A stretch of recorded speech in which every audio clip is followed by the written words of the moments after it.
There is a place on Earth untouched by human hands, where a jungle supports more forms of life than anywhere on our planet.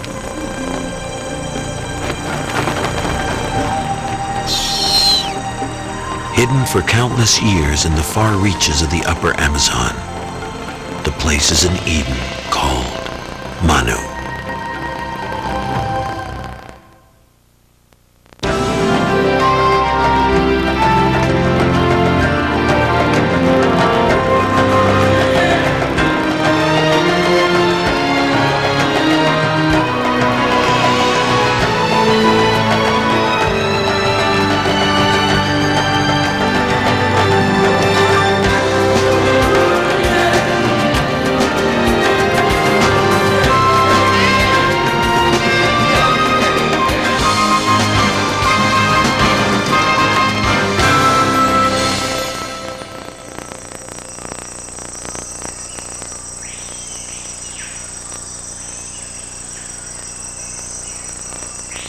Past the eastern slope of the Andes, on the edge of the Amazon basin, lies a region so remote it is now still barely explored. The place is known as Manu, a massive pristine rainforest near the southeastern border of Peru.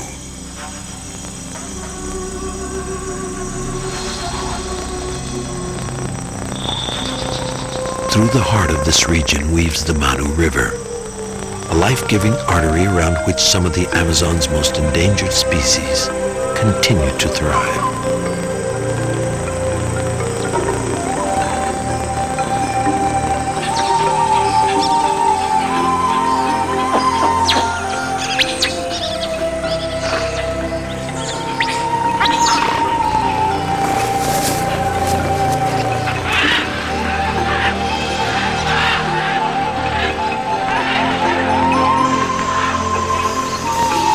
To venture into Manu is to enter one of the remotest places on our planet, the primordial Amazon, much as it was when the first dawn arrived.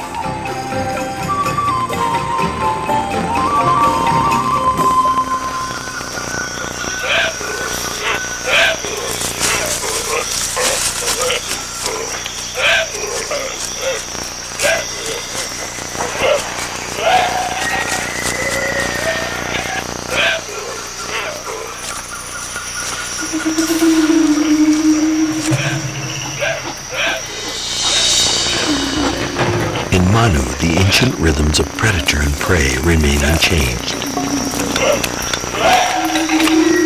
Peccaries, relatives of the pig, are a tempting quarry for the jaguar.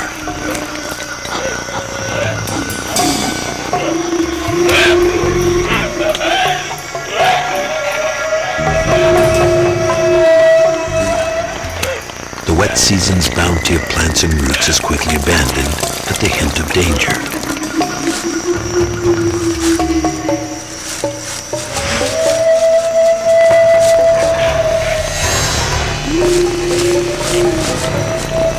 The peccaries, too, are dangerous, and the big cat knows this. With 2-inch tusks, they'll viciously attack a predator if one of the herd is wounded.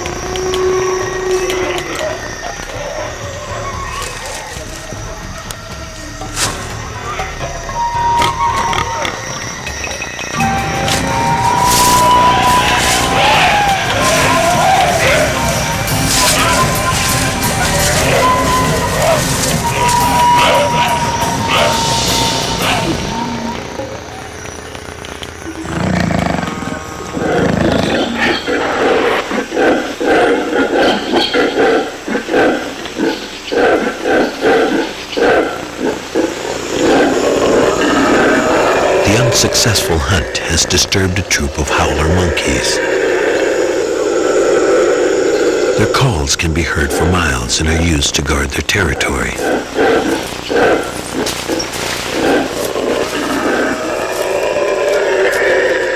Like peccaries, howlers are vegetarians, spending most of their day feeding quietly on leaves.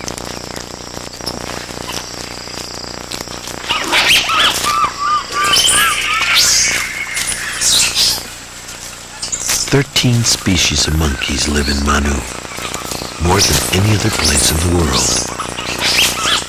Although seemingly safe 100 feet up in the forest canopy, they too have their predators.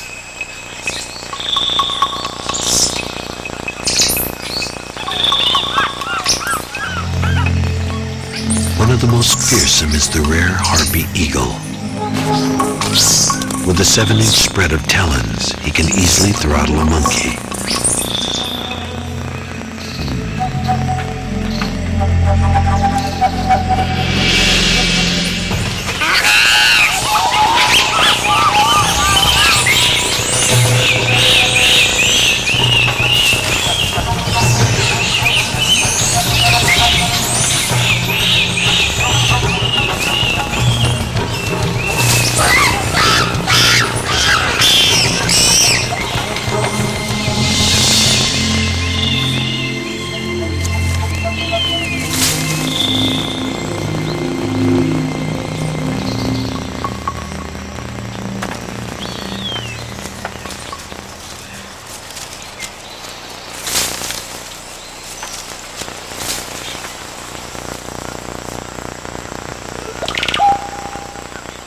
The harpy wasn't hunting for himself.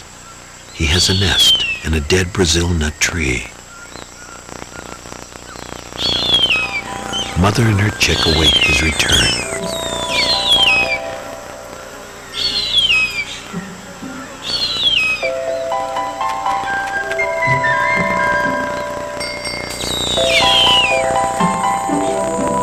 While not the largest of eagles, harpies are the most powerful, feeding on monkeys and tree sloths that weigh up to 10 pounds.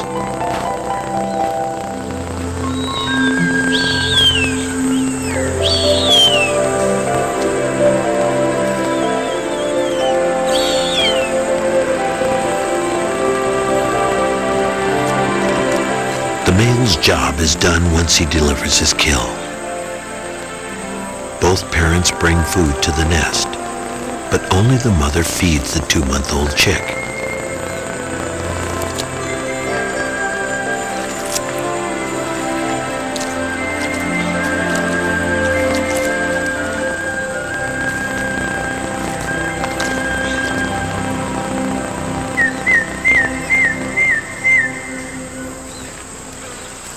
All the food except the bones is consumed, even the monkey skin. Nothing here goes to waste.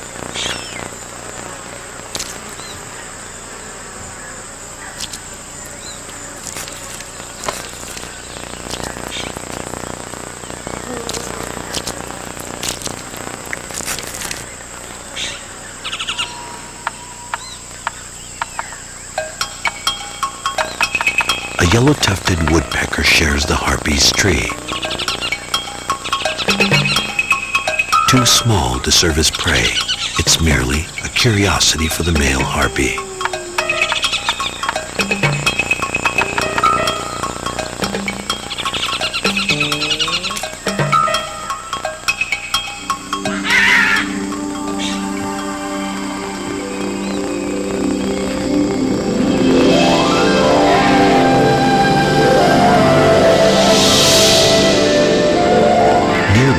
Fig tree attracts the attention of scarlet macaws.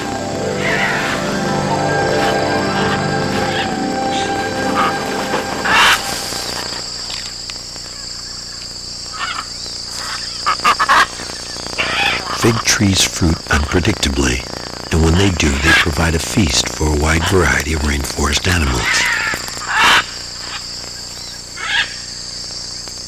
The figs themselves last only a few weeks, for the vast majority are quickly eaten before they can ripen and fall to the ground.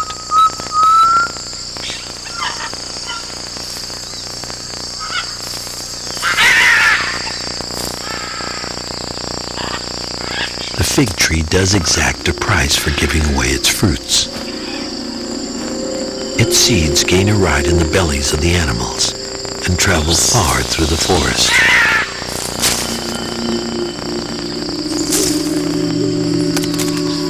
After the figs are digested, The seeds are left in deposits of dung high on another tree's branches. While seemingly innocent, it's a ruthless strategy, the beginning of a murderous plot. Slowly, the invading fig tree sends down deadly roots. If the roots are successful in reaching the ground, the host tree is doomed. For now the invader has access to the water and minerals it needs. Recharged, it sprouts new branches, which begin to smother and strangle the host.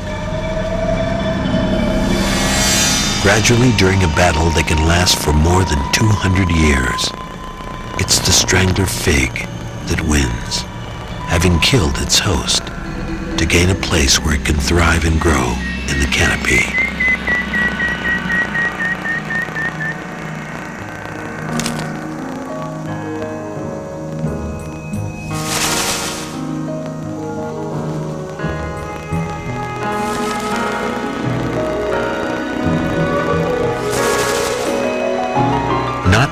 The strangler figs are carried away by monkeys and birds. Some of the dangerous fruits fall harmlessly to the ground. There, their murderous strategy can be foiled by a hungry agouti, a 4-pound rodent that scavenges on the ground. The sudden bounty of figs is a windfall for the agouti.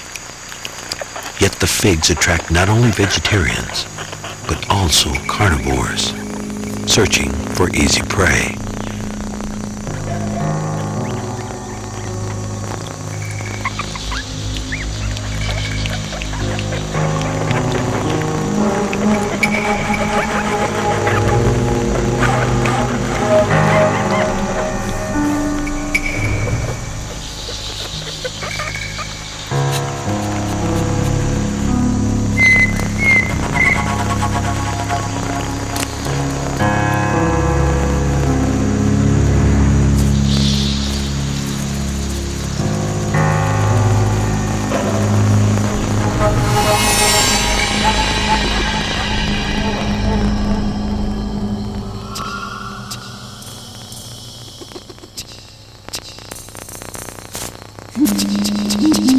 At night, other animals emerge to discover the figs.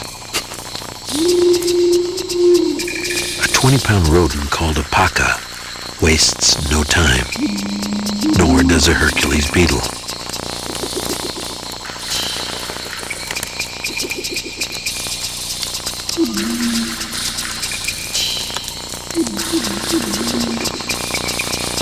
In a David and Goliath contest for figs, it's the paca who usually wins.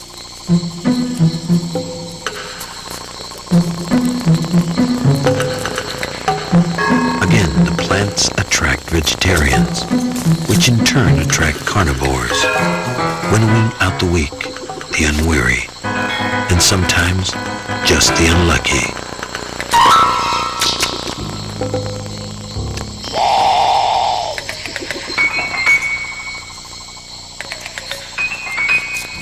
The boa constrictor still lies in wait near the figs. With a tongue that can smell and a mouth lined with heat sensors, it is a deadly predator, even on the darkest of nights.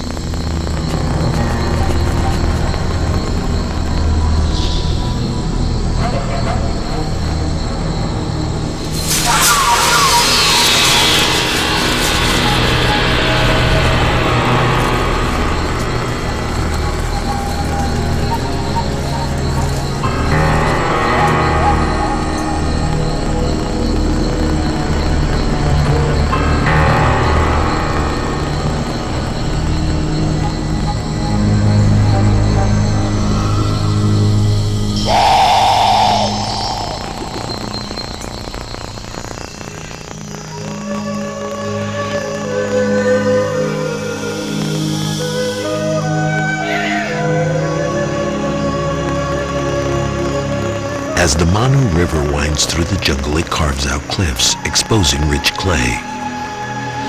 Nearly every morning, great flocks of macaws and parrots arrive for an unlikely meal.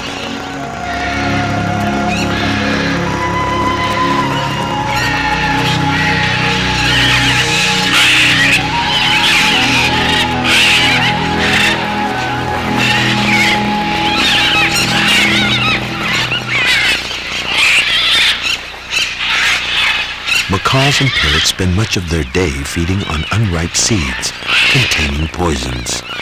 The clay is thought to serve as an antidote, a natural jungle medicine that neutralizes the toxins which are part of their daily diet.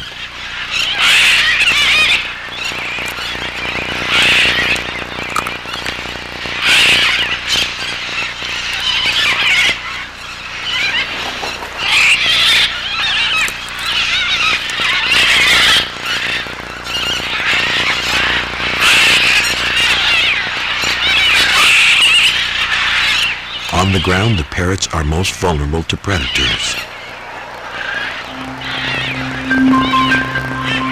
Even if only one parrot spots danger, an alarm call is instantly sounded.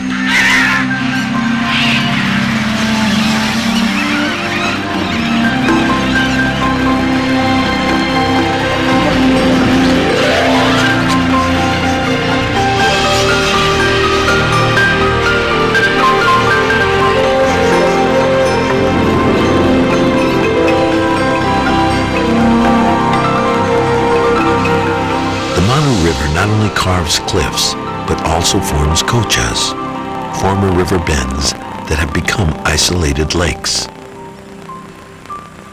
Teeming with fish, they're home to some of the most unusual predators in the Amazon, packs of giant otters, known as river wolves. Rare throughout the Amazon, fewer than 80 live in Manu. Yet, this is perhaps the largest protected population in the world.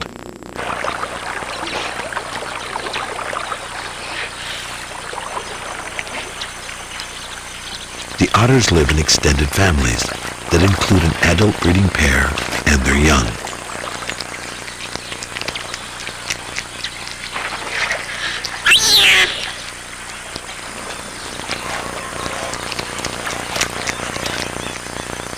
A 6-month-old cub still nursing has to beg if he wants solid food.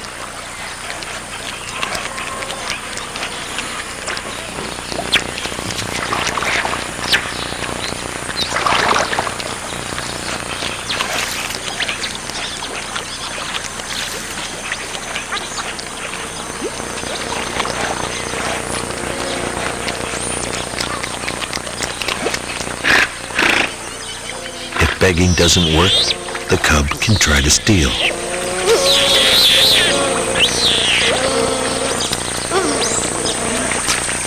At last he has a fish.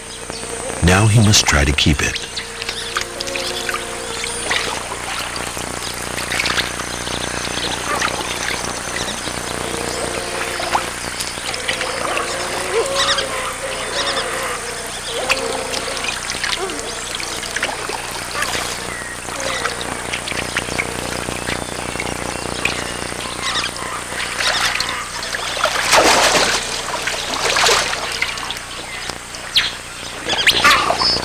Giant otters are social creatures who cooperate by hunting in groups.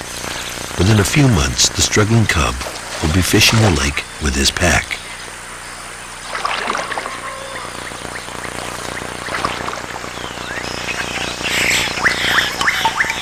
Perched over the water for protection from predators, a colony of caciques build ingenious hanging nests. Cacique means king, and it is the male who is dominant here, overseeing the work of his female harem. While predators quietly lurk below, the females compete at nest building.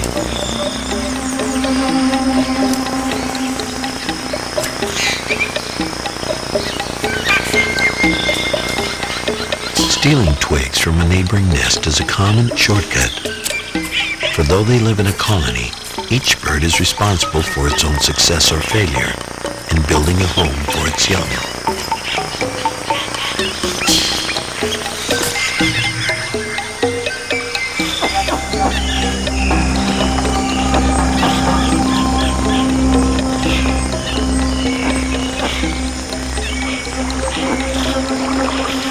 Across the lake, a group of Watsons has arrived to partake of the shoreline's ample supply of food.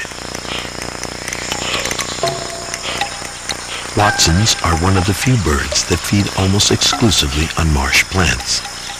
To digest them, they have evolved a gullet 50 times the size of their stomachs, which acts as a fermentation vat and gives them the name stink birds.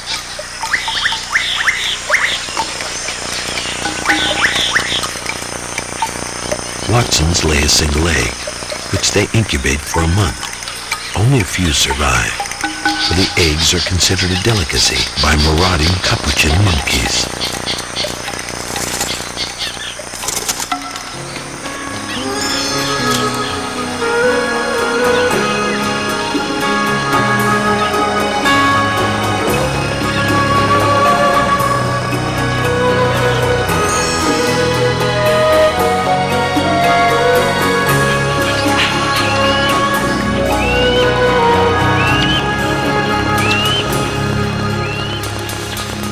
Wolves, lions, and other social carnivores, giant otters spend much of their time grooming one another.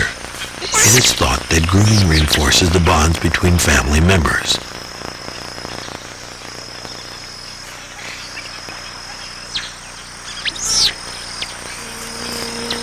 For even though otters exist at the top of the lake's food pyramid, they do have potential predators. While a lone otter can be vulnerable to attack, by living in packs, they lower the risk of predation.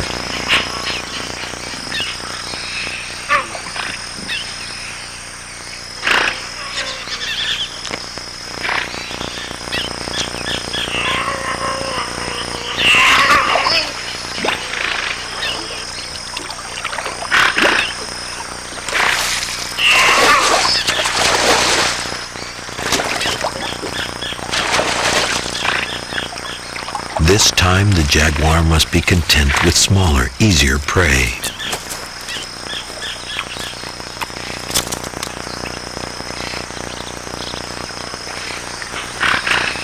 To protect themselves at night, the otters build dens that tunnel 10 or more feet into the ground.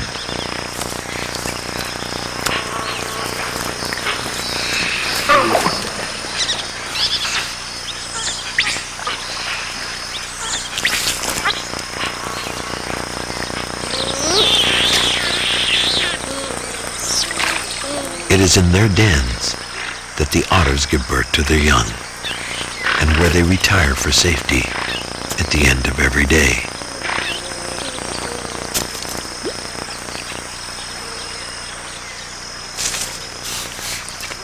In the warmth of the afternoon, however, Manu's deadliest predator takes the time to rest and enjoy the jungle's tranquility. For the moment at least, Manu is at peace.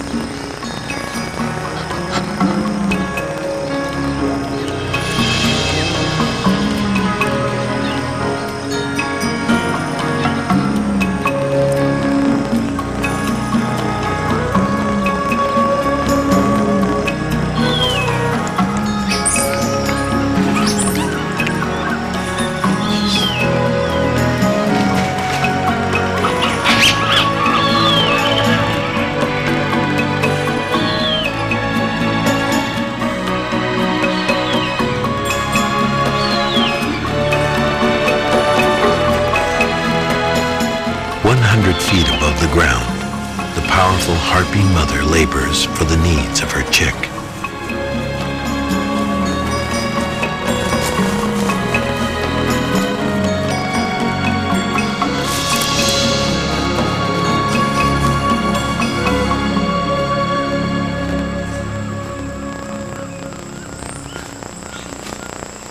The branches aren't for nest building. The leaves collect moisture during the night, and the chick will drink from them.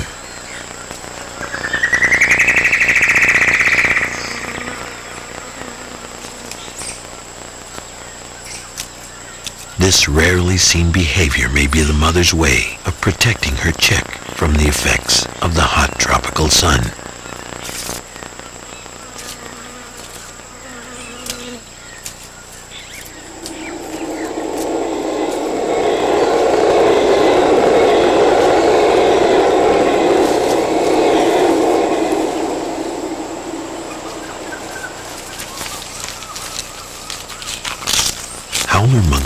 too large to be hunted by harpy eagles. But they have other concerns. Their tree has just been invaded by a horde of leafcutter ants.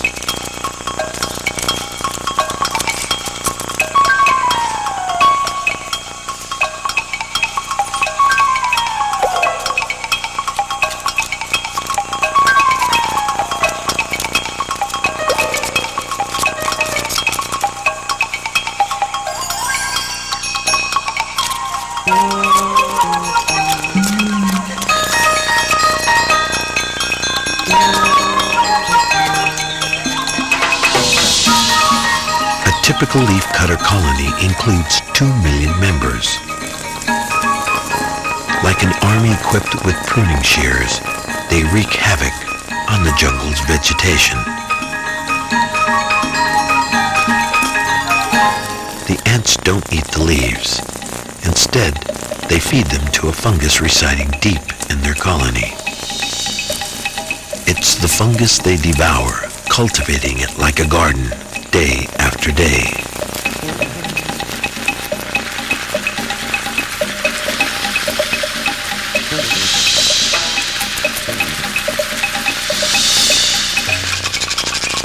In the center of the colony, a single massive queen lays more than 30,000 eggs each day.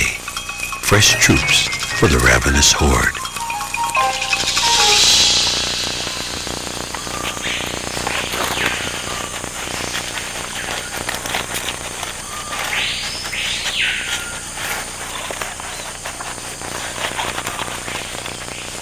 Given their huge numbers, the ants themselves are a food source. A giant anteater uses its powerful sense of smell to track down the colony.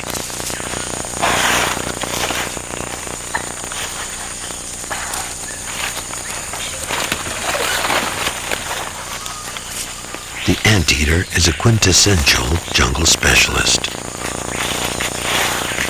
Having lived in the rainforest for millions of years, it has carved out a niche in which it is totally dependent upon a single group of creatures.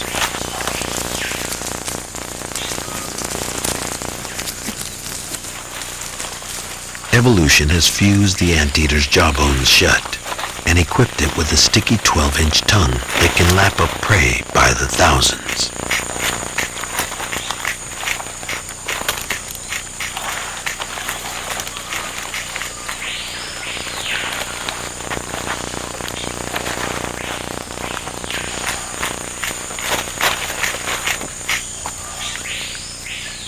Despite his ant-eating prowess, the colony barely suffers.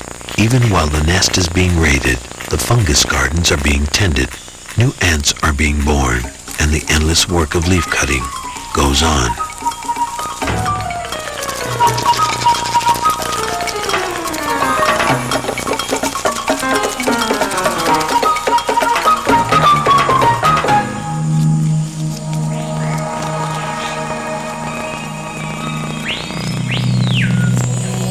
Above the forest floor, another creature has become specialized for a different kind of habitat.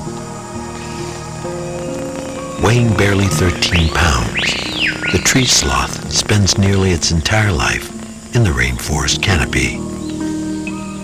This young mother carries her fragile month-old baby on her stomach.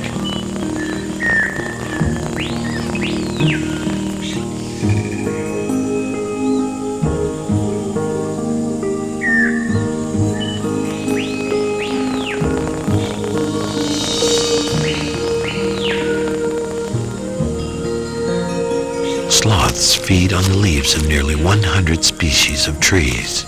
Because leaves provide little energy, the sloth has evolved to move slowly and will spend days feeding in a single tree.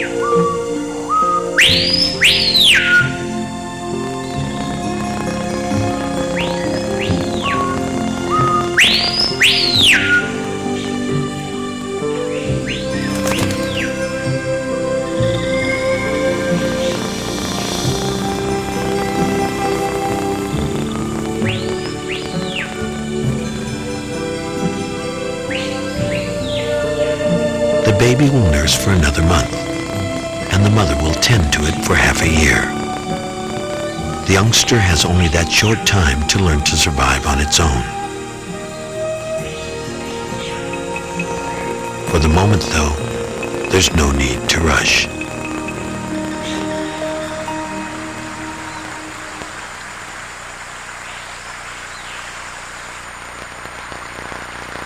For some of Manu's inhabitants, the cooling, life-giving river presents a dangerous barrier. A distant relative of the horse and rhinoceros, the tapir is the largest mammal in South America. But the river is not the tapir's domain. It is ruled by hungry caiman.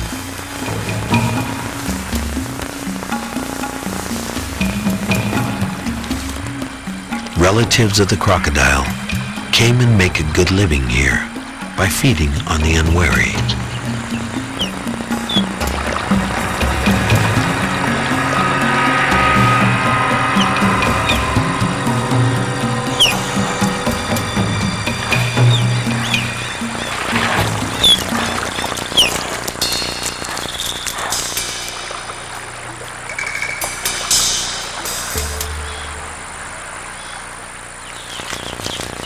Pure vegetarian, the tapir uses its elongated nose as a kind of delicate finger to bring food to its mouth.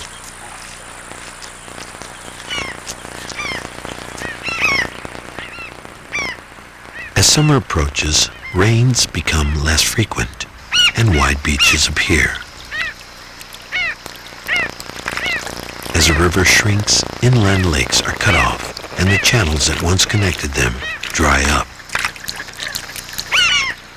The shallow channels provide a feast for a host of hungry birds.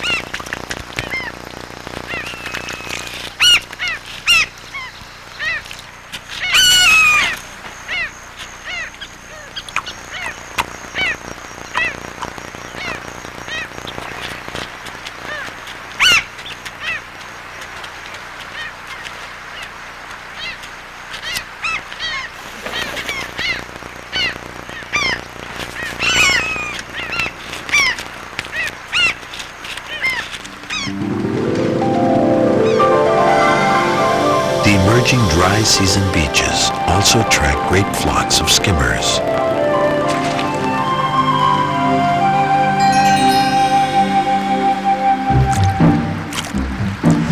The birds' black feathers absorb the sun, so they often bathe to cool off.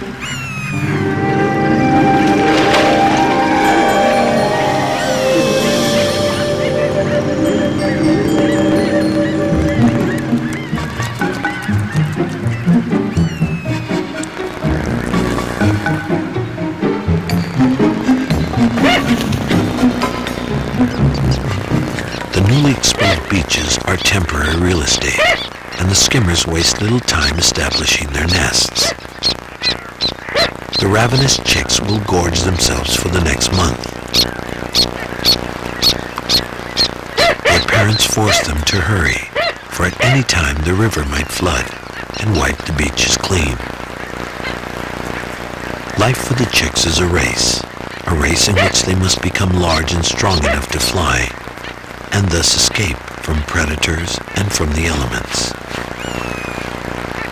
What little free time their lives allow is spent waiting for the next meal.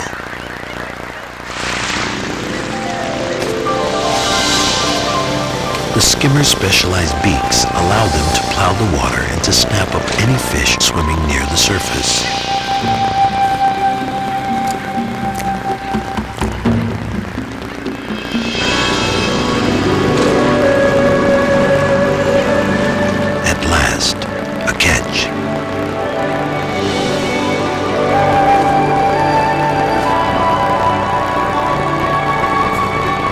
Fishing will continue both day and night, and the chicks will rapidly grow from a few ounces to over half a pound.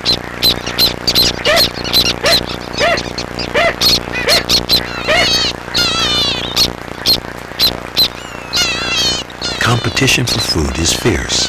The more aggressive the chick, the more food it gets, and the greater its chances of fledging.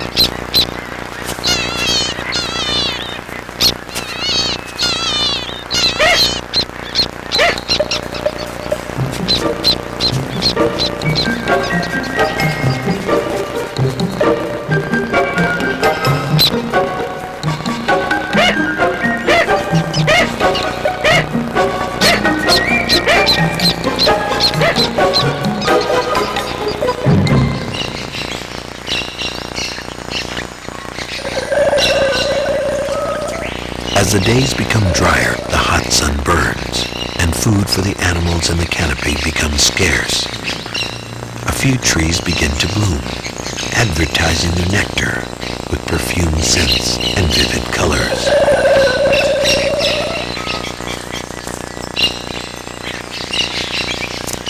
While normally preferring fruits, even a troop of spider monkeys is attracted. Food sources elsewhere are drying up.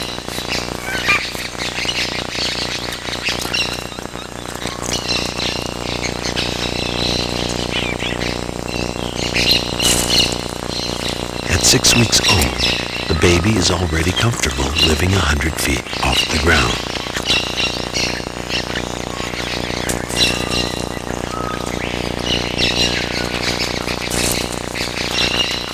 The bright flowers have evolved to be noticed, but give nothing away for free.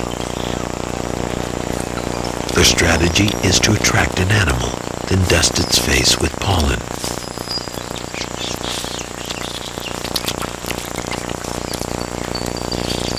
Since plants can't move, they do the next best thing. They exchange nectar for mobility. The animals become the plant's messengers, carrying pollen from plant to plant, and thereby fertilizing its flowers.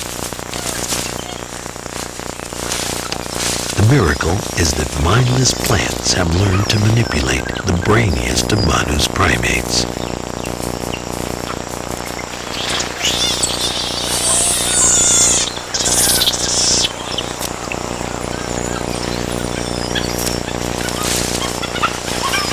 Although thousands of plant species exist in Manu, only a dozen provide food for the majority of birds and monkeys during the lean summer season. Such is the complexity of the rainforest.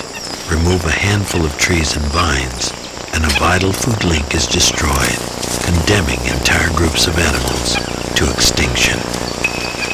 All the while, there is the daily challenge of survival.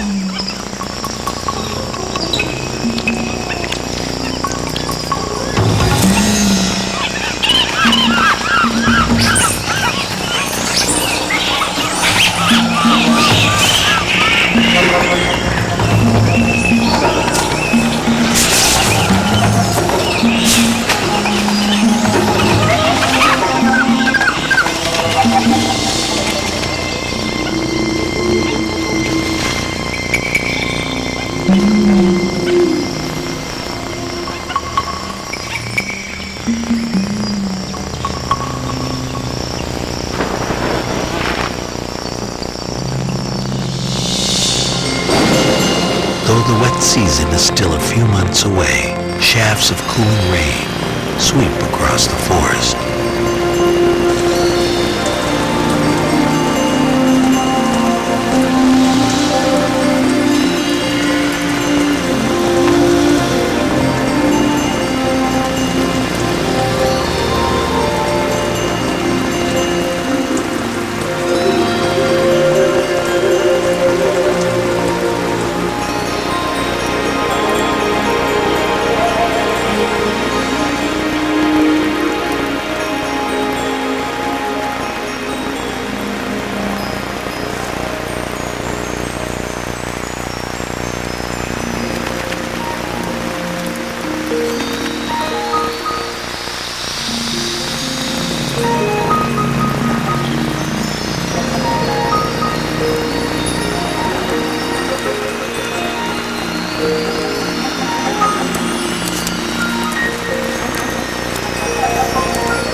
Rains break up the 5-month dry season, providing temporary yet welcome relief to the animals and the forest.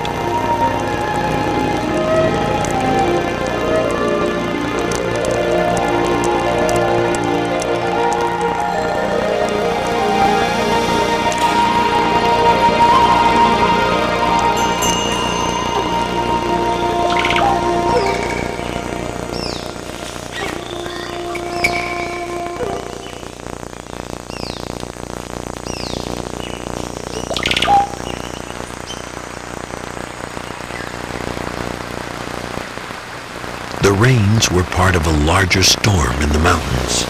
It has forced the river to rise 10 feet, sweeping away nearly everything before it.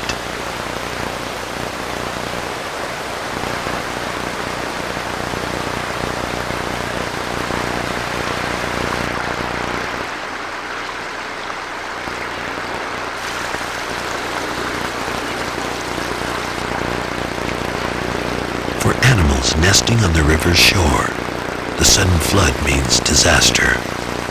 Within hours, a once safe beach can disappear. The skimmer chick is still too young to fly, and its parents are powerless to help it.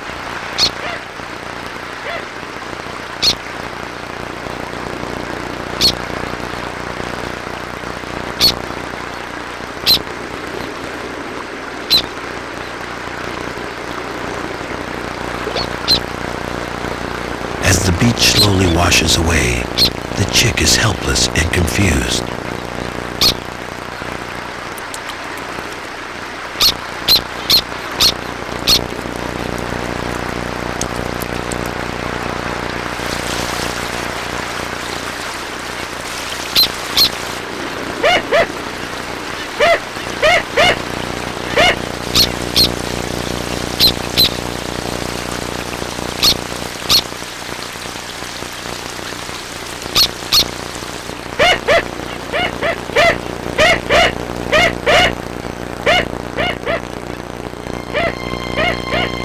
Within minutes, it is over.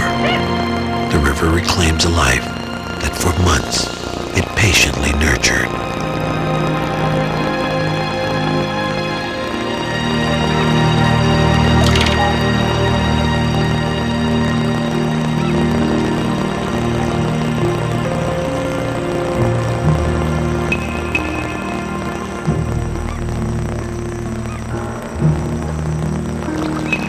Not all of Manu's animals are helpless during a flood.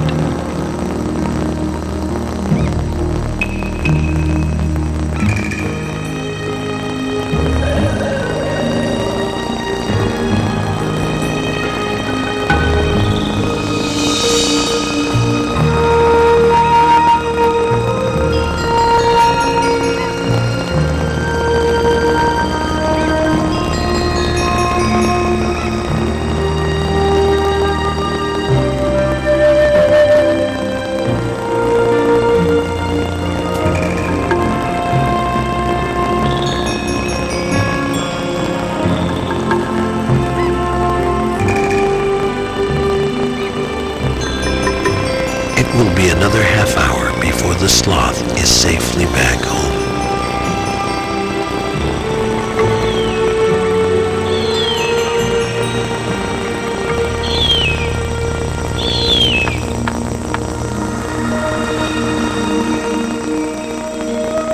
After 5 months in the nest, the harpy chick is transformed.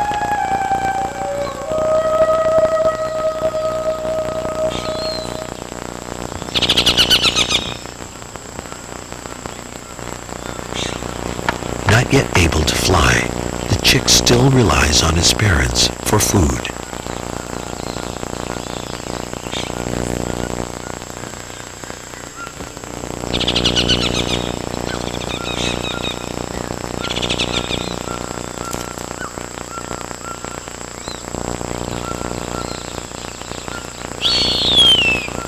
Each day the chick grows larger, and his parents spend more and more time hunting.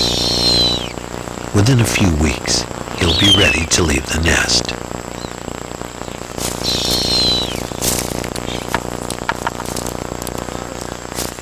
The mother rarely brings back the entire animal. Instead, she'll feed herself and then return to the nest to share the kill with her chick.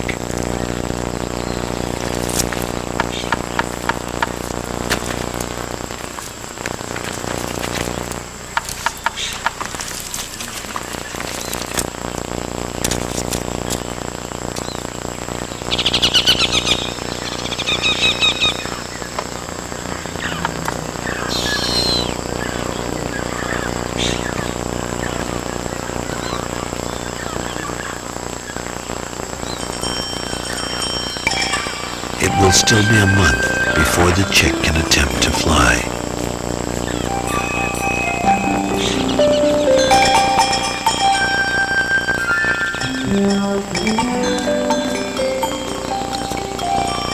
Now he spends each day branch walking, flapping his wings, exercising his muscles, practicing his balance.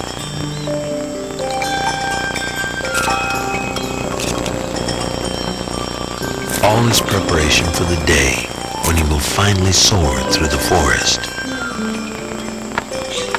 For the moment, though, the chick is content to observe his expanding world.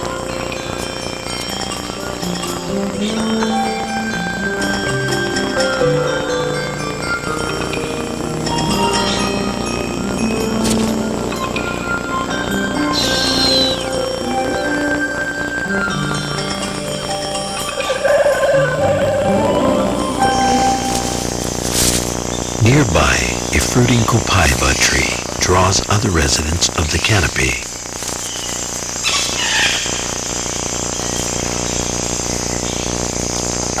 The seeds are favorites of spider monkeys and their hungry rivals, the toucans.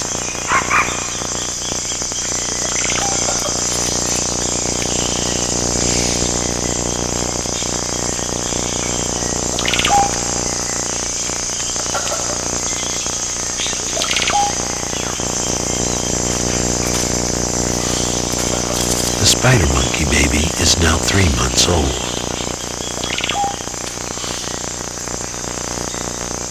Having spent the last 2 months clinging almost constantly to his mother, he now enjoys the freedom that only mastery of his tail can bring.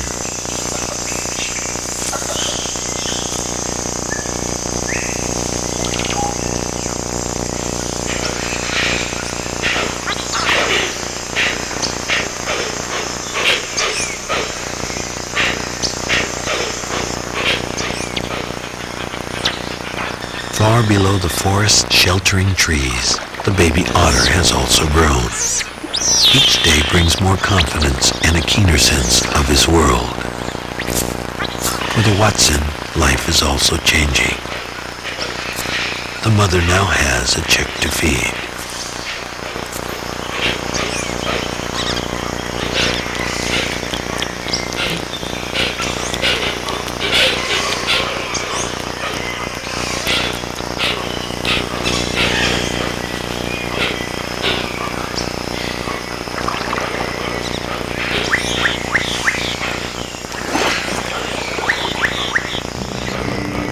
Another month passes, and as the clouds and river weave their ancient paths, the critical time for the harpy chick has arrived.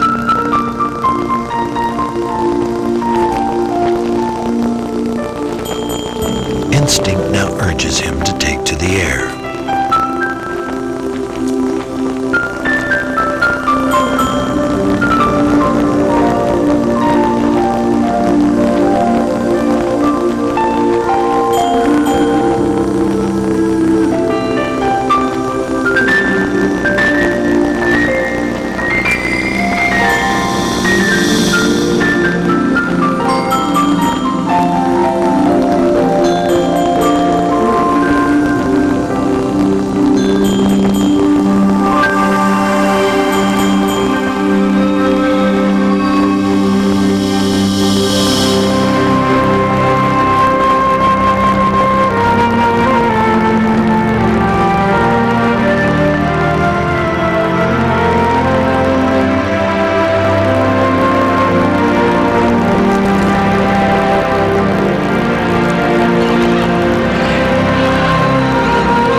as it has for millions of years, the endless cycle of the seasons.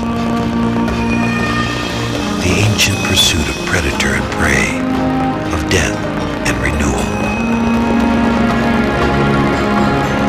It is a world that exists beyond the depths of human memory, one that even now we scarcely comprehend. And with luck, it is a world that will continue to exist for 1,000,000 years more in an Eden call.